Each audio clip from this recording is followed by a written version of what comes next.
Hello again, everybody. This is James Bartley, and you're watching and listening to the Cosmic Switchboard Show.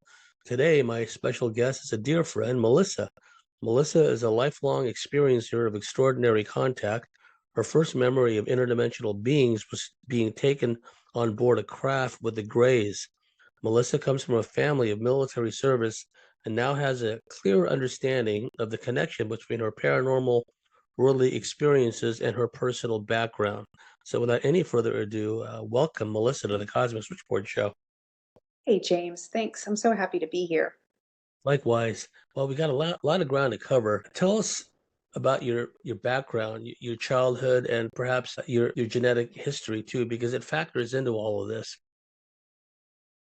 Not to be redundant, I have been outspoken. I have a few videos on my own YouTube channel and I have been interviewed, but the long and short of who and what I am is a mother.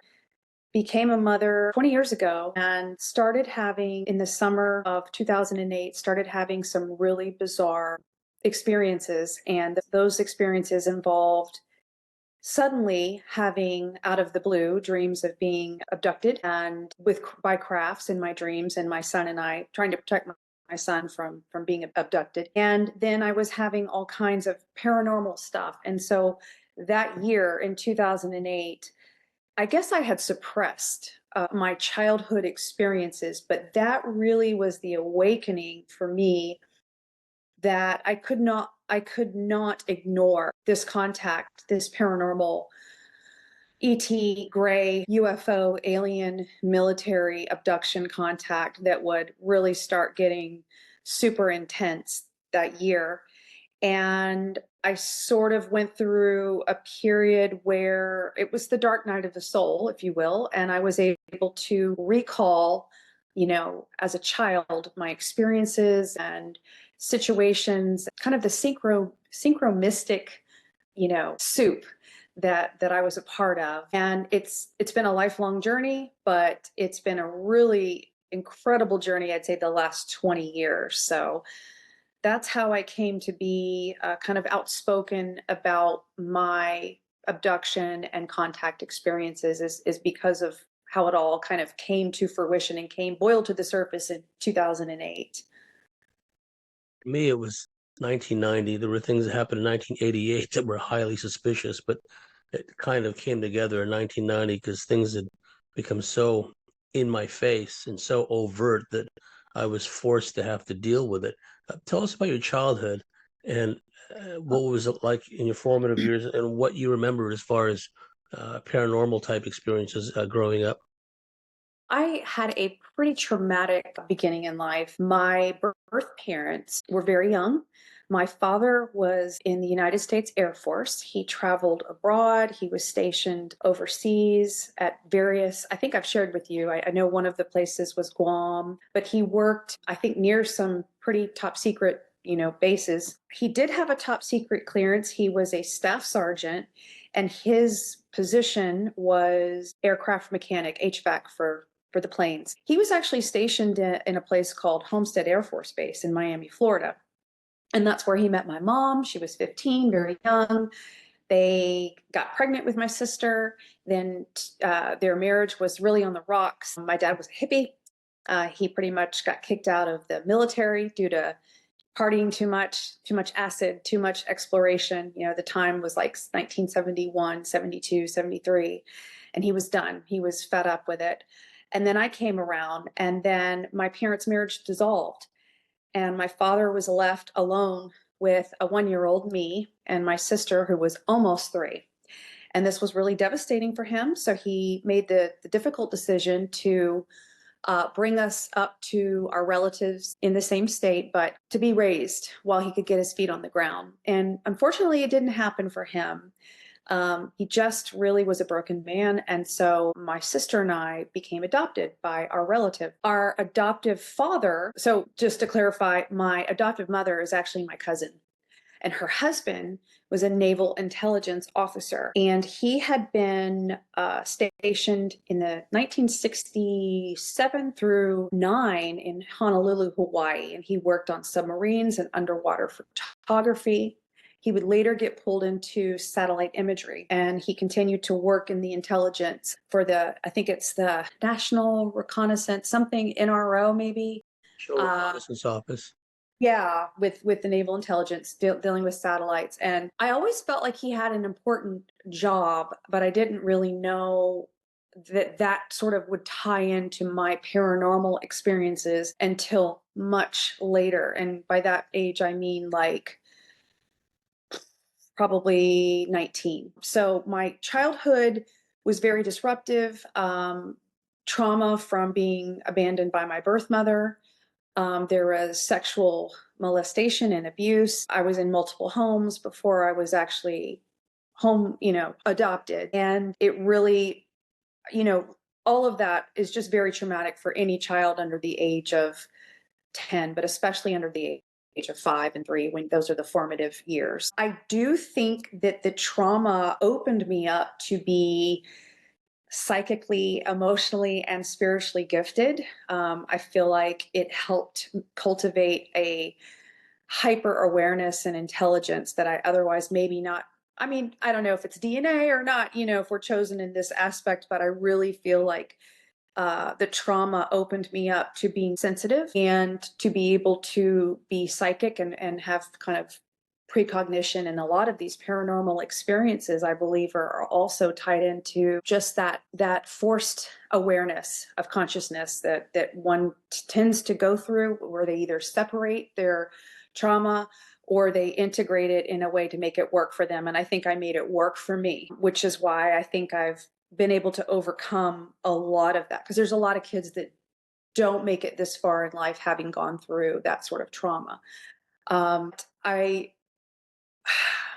I don't, my father's work, my birth father's work with the Air Force, was pretty impressive, but his father was also in the Air Force. And my grandfather, whom I never met, actually had a patent. He invented the hydraulic boom for refueling planes over the ocean midair.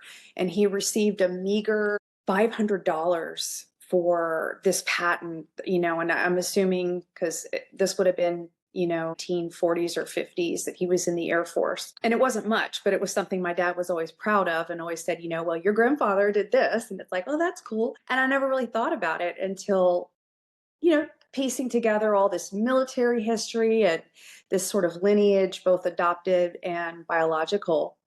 So. As a girl, what were the first paranormal experiences or dreams you had that were unusual, frightening? Did you have any like psychic ESP type experiences as a young girl and teenager growing up? The first out of kind of range, atypical, what I would consider to be an outlier experience was when I was 4 years old. We were living with our adoptive parents in a newly built home. My sister and I were outside on a summer day playing in the sprinkler because it was really hot, because I live in the South and we didn't have a pool. So we'd have to, cool off by the sprinkler. And I remember watching the stream of water and the little droplets and all the light hitting each droplet, and just thinking how miraculous, the sun and the reflection and nature was. And I watched as my sister just gracefully leaped over this stream of water. And she was so absent-minded. And all I could think of was, who's thinking these thoughts? Whose body is this? Whose hands are these?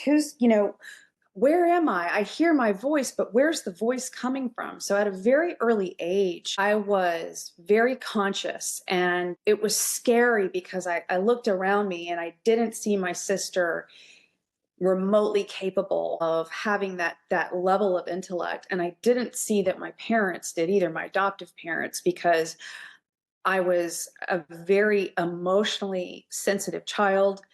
I was easily upset by violence, very sensitive to animals and trees. I didn't like to see wood burn because it was a tree and it was alive, and I felt the pain of the tree. So as a very young child, I guess for me, kind of the first thing I would say, it's not the ET stuff, but it's knowing that you're so sensitive that you're told you're weak, you need to be strong, you need to let it, grow a backbone, You need to stop crying and everything at the drop of the hat. And I just knew I was really different. The paranormal ET stuff really started for me when I was about 8 years old. I was entering, or right about then, in third grade. Didn't understand. Every night I would have a reoccurring dream of this ginormous wave from the ocean. And this wave would overtake the houses, the people. It was so high, it was, you couldn't even see the sky. And I didn't know what it was called, but every night in my dream, I would see the destruction around me and myself. I would die, be drowning in this huge tidal wave. And I was actually getting physically sick from the stress of having this reoccurring nightmare. And I didn't know that it was called tsunami. At that point in third grade, we hadn't learned in science, about, these these cataclysms and whatnot. And I really didn't have any perspective on what was happening.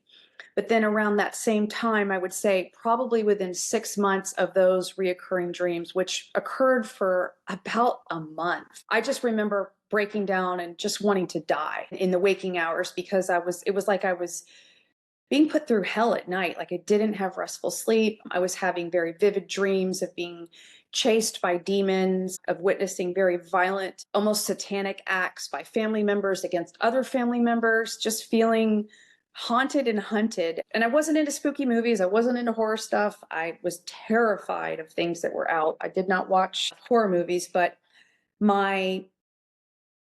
about 6 months after I think this happened, with the reoccurring tsunamis, I didn't remember this, just to clarify this for the viewers, I didn't remember this until 2008. But what happened in that same year of third grade was I had an experience where I was taken off world. I don't remember how this happened, but all of a sudden I'm looking out a window and I'm looking at the earth.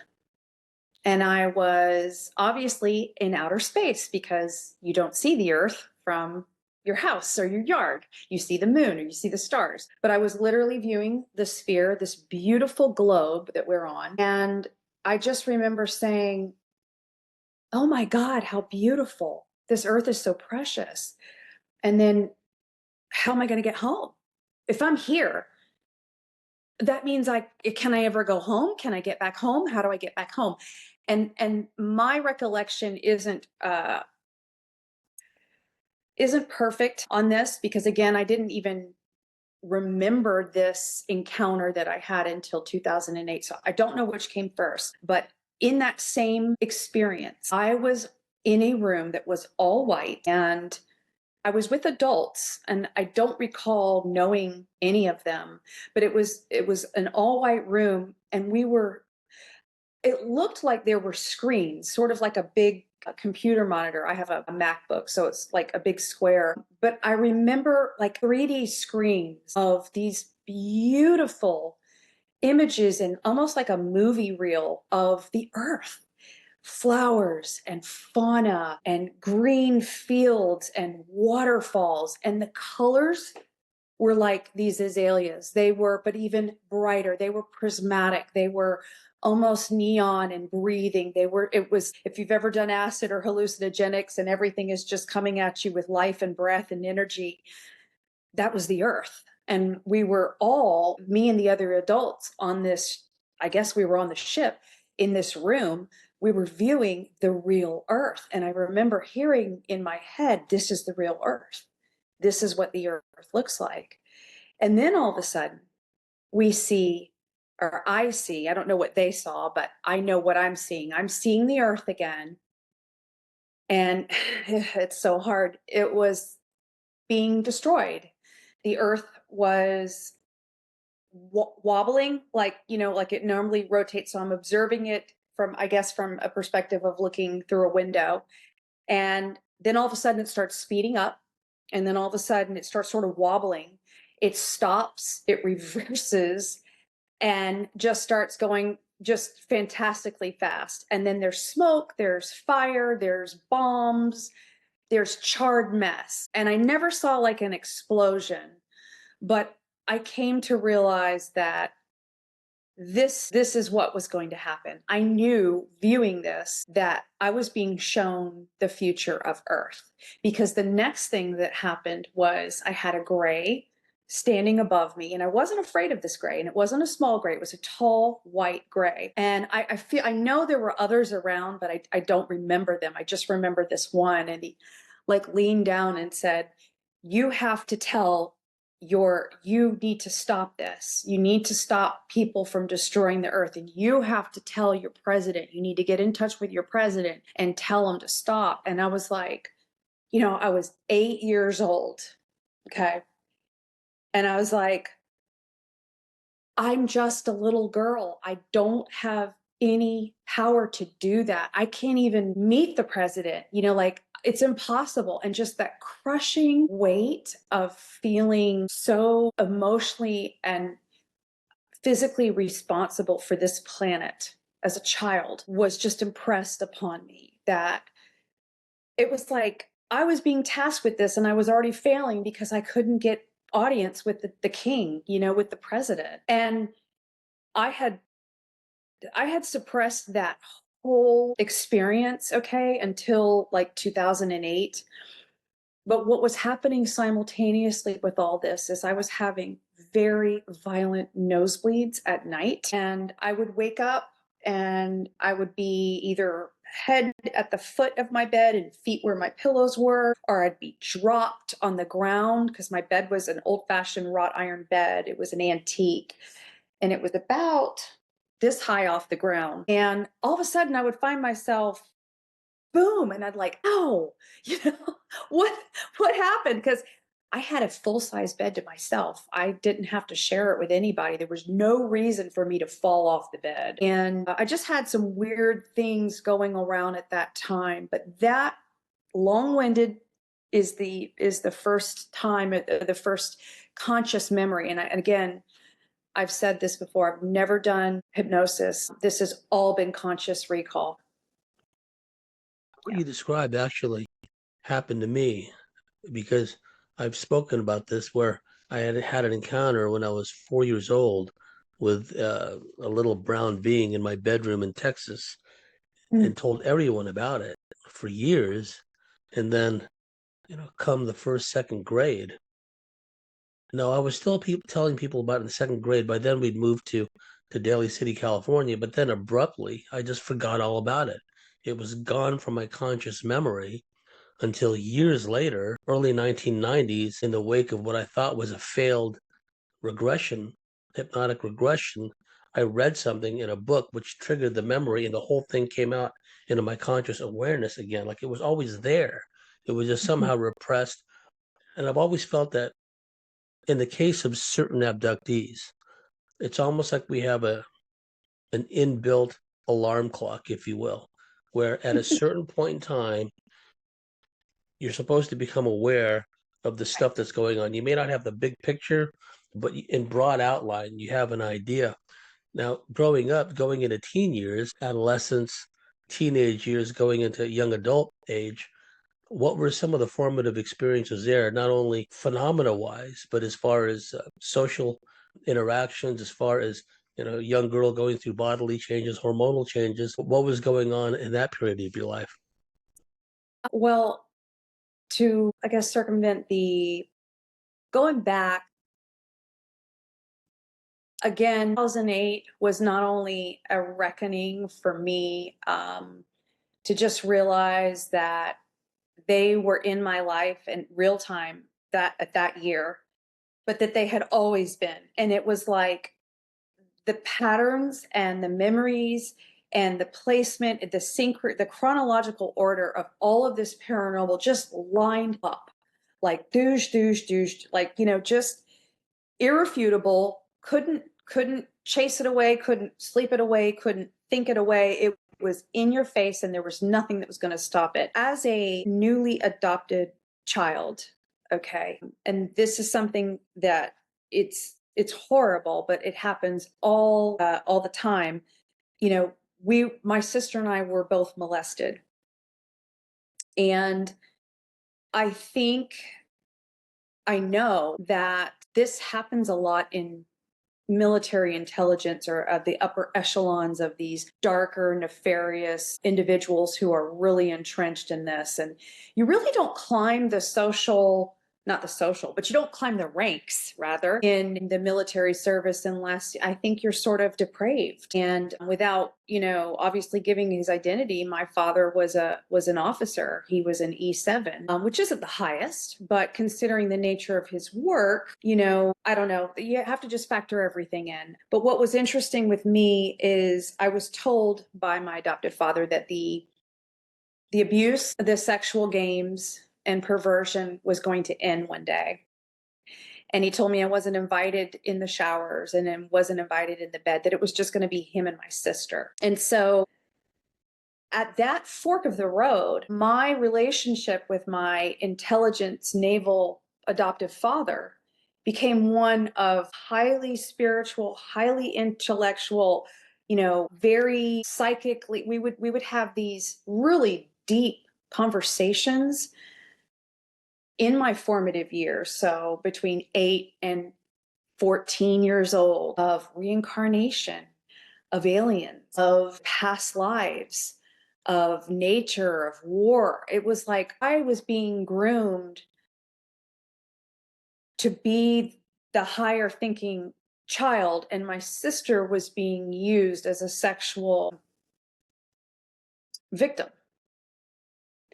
And I knew this on a subconscious level, but none of this made sense to me until I got to that 2008 mark. And what I realized, my adoptive parents kept my sister and I from just this close to becoming separated in the child welfare system. And I started looking at, in 2008, the MK Ultra program, a foster care program, the military involvement with pedophilia and sex trafficking of children. And then, the whole UFO and paranormal and psychically gifted kids. You start getting a greater sense of all these little dots that just really, really line up.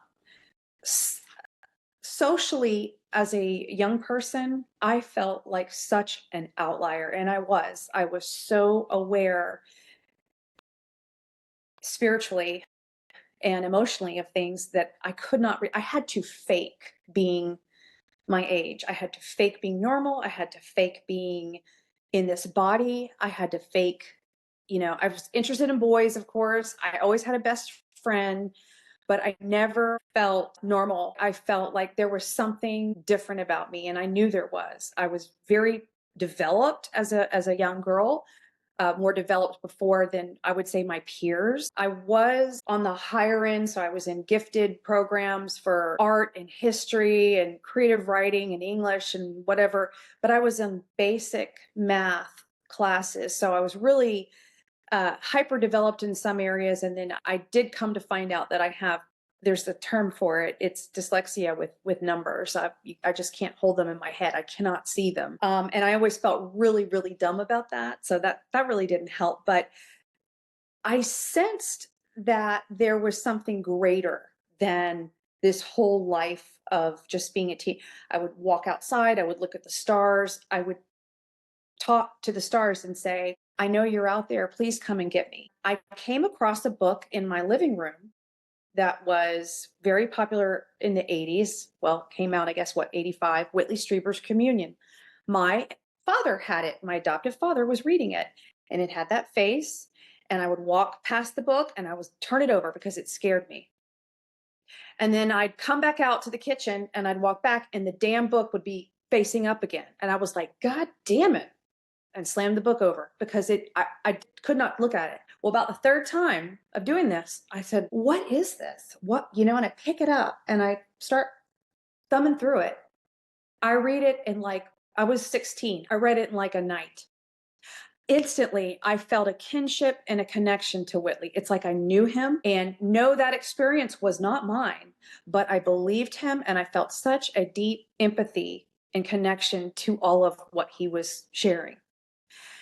About 2 weeks later, I was sitting outside my front porch. I was 16. So this was 1990. 90, 91, about the time that you said your stuff was hitting heavy.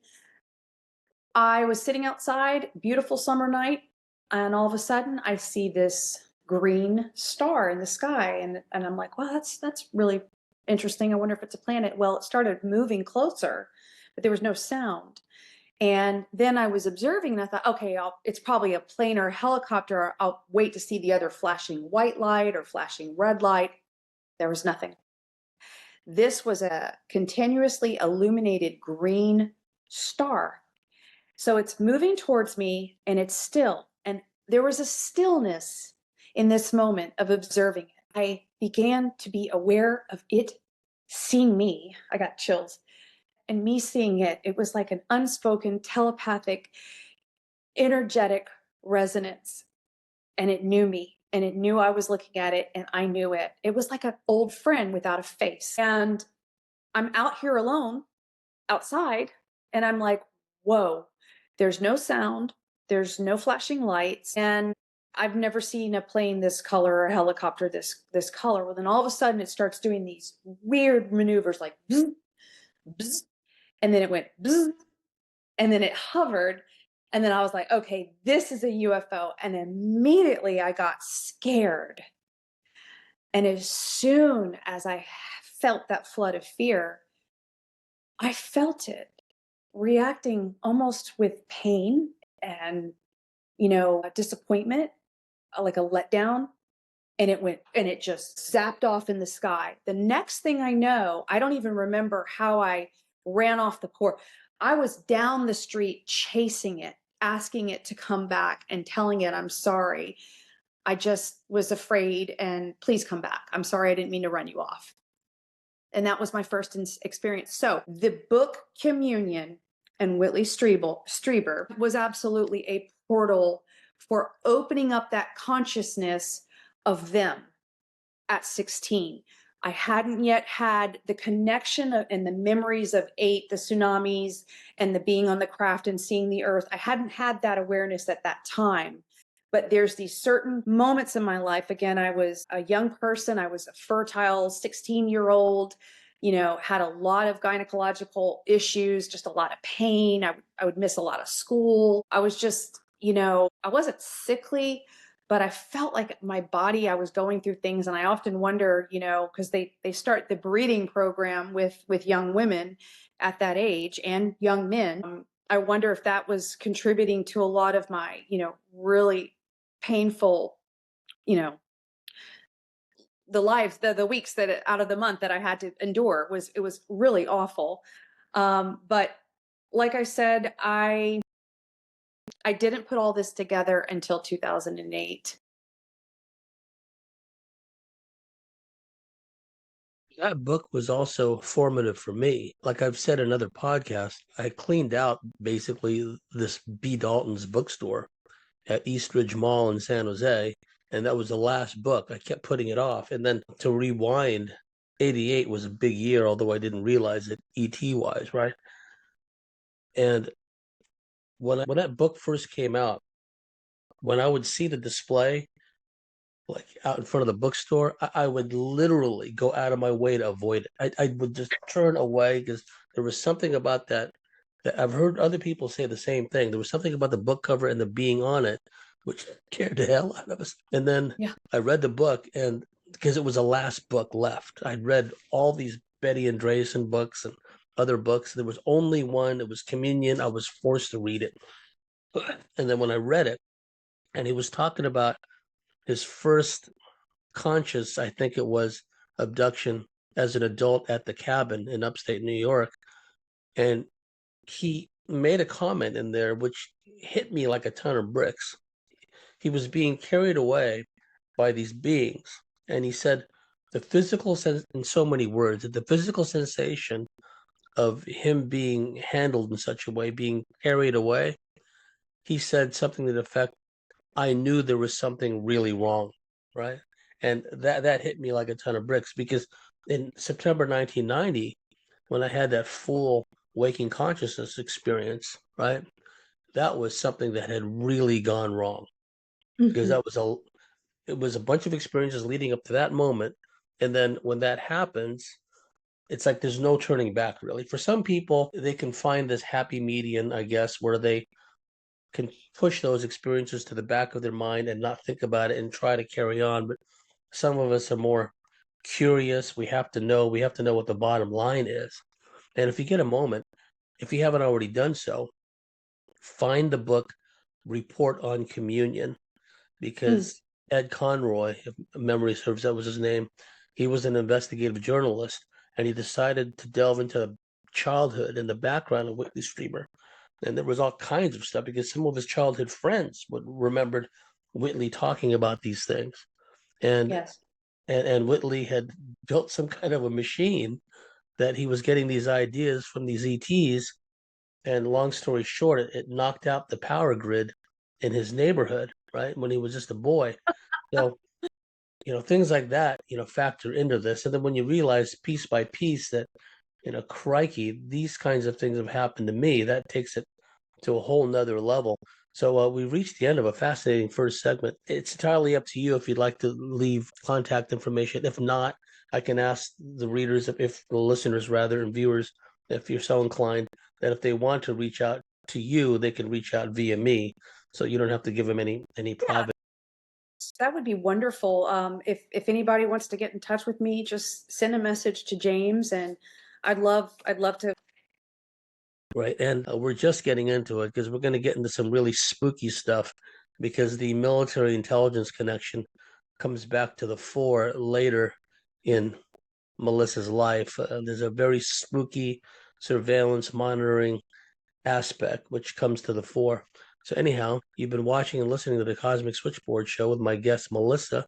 If you like what we do, if you believe in what we do, please go to thecosmicswitchboard.com, sign up, become a member, and we'll see you at the top of the next segment.